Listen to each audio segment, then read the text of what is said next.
finest liar in the world. At the edge of a wood, there lived an old man who had only one son. And one day he called the boy to him and said he wanted some corn ground.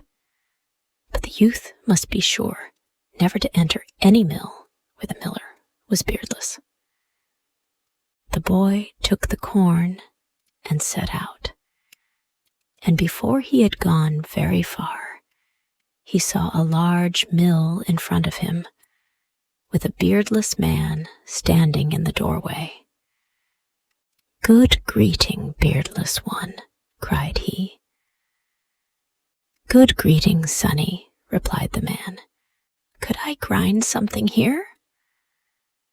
"Yes, certainly. I will finish what I am doing, and then you can grind as long as you like." But suddenly, the boy remembered what his father had told him, and bade farewell to the man, and went further down the river, till he came to another mill, not knowing that as soon as his back was turned, the beardless man had picked up a bag of corn and run hastily to the same mill before him. When the boy reached the second mill and saw a second beardless man sitting there, he did not stop, and walked on till he came to a third mill. But this time also the beardless man had been too clever for him, and had arrived first by another road. When it happened a fourth time, the boy grew cross and said to himself, "It is no good going on. There seems to be a beardless man in every mill." And he took his sack from his back and made up his mind to grind his corn where he was.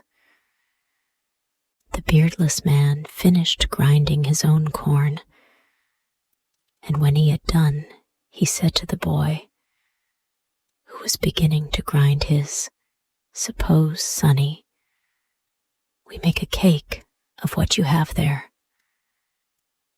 Now the boy had been rather uneasy when he recollected his father's words, but he thought to himself, "What is done cannot be undone," and answered, "Very well, so let it be."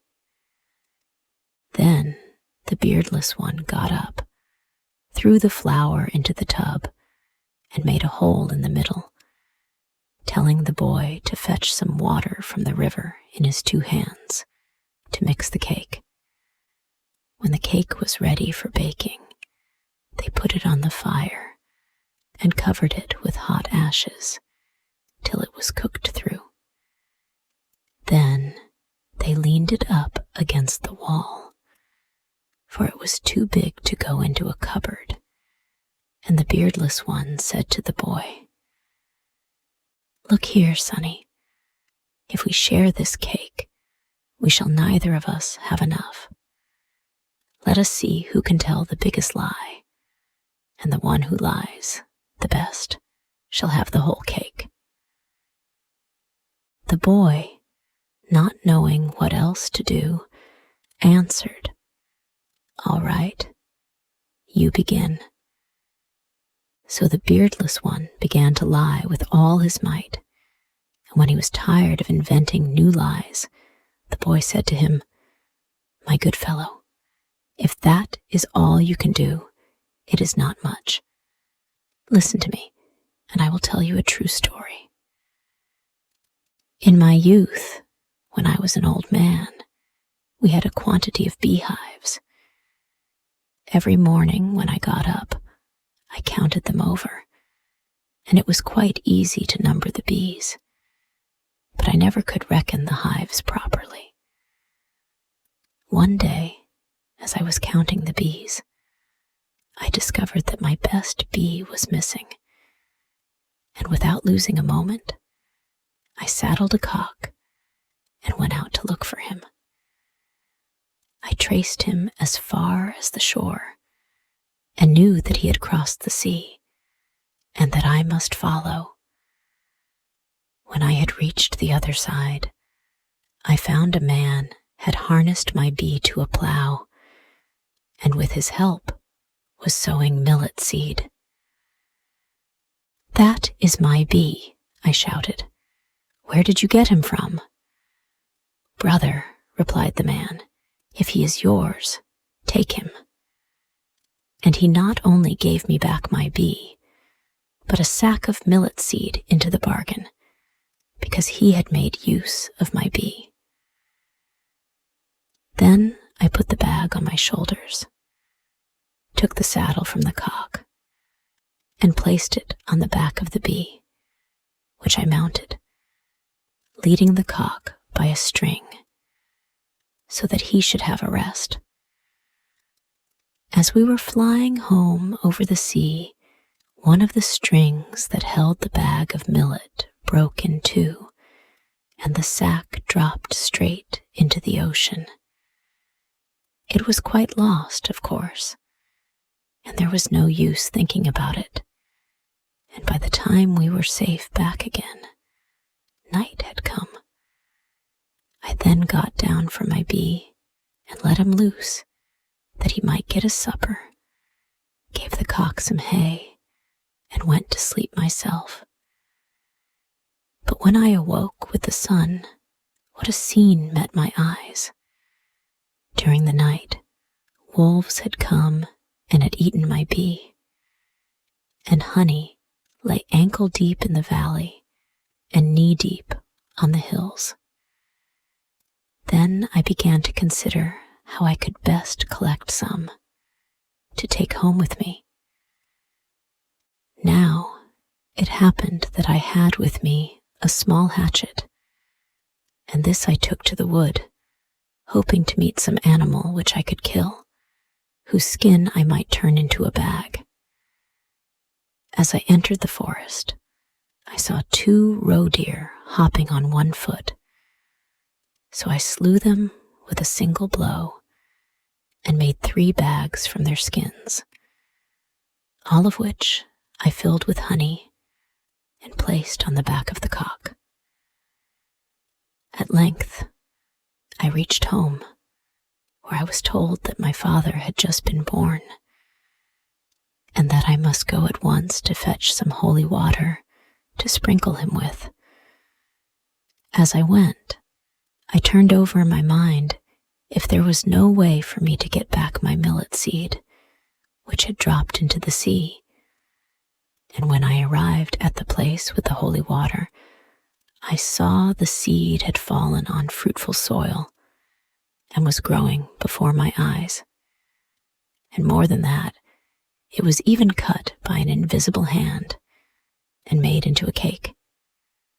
So I took the cake as well as the holy water and was flying back with them over the sea when there fell a great rain, and the sea was swollen and swept away my millet cake. Ah, how vexed I was at its loss when I was safe on earth again. Suddenly, I remembered that my hair was very long. If I stood, it touched the ground, although if I was sitting, it only reached my ears. I seized a knife and cut off a large lock, which I plaited together, and when night came, tied it into a knot and prepared to use it for a pillow. But what was I to do for a fire? A tinder box I had, but no wood. Then it occurred to me that I had stuck a needle in my clothes, so I took the needle and split it in pieces and lit it, then laid myself down by the fire and went to sleep. But ill luck still pursued me. While I was sleeping, a spark from the fire lighted on the hair, which was burnt up in a moment. In despair, I threw myself on the ground and instantly sank in it as far as my waist. I struggled to get out, but only fell in further. So I ran to the house, seized a spade, dug myself out, and took home the holy water.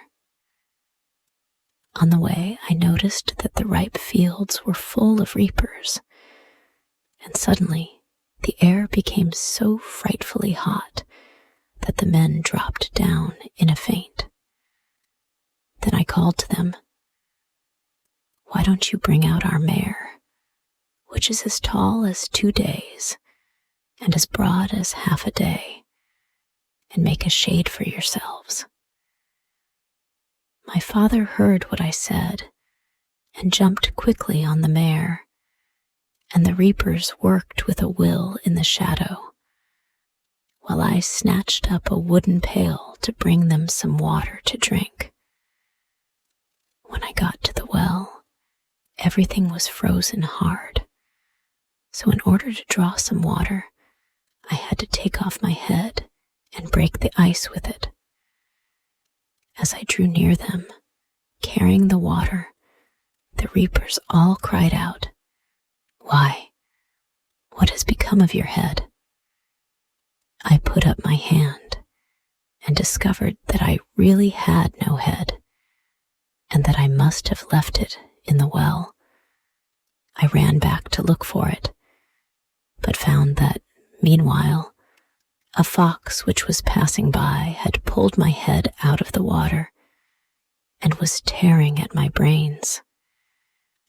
I stole cautiously up to him and gave him such a kick that he uttered a loud scream and let fall a parchment on which was written, "The cake is mine, and the beardless one goes empty-handed."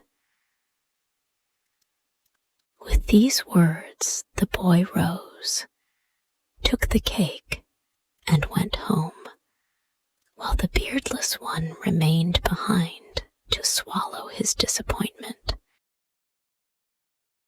And now this story ends.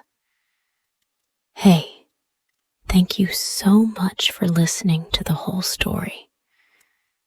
If you liked this story and want to thank me for creating this story, then you can buy me a cup of tasty coffee.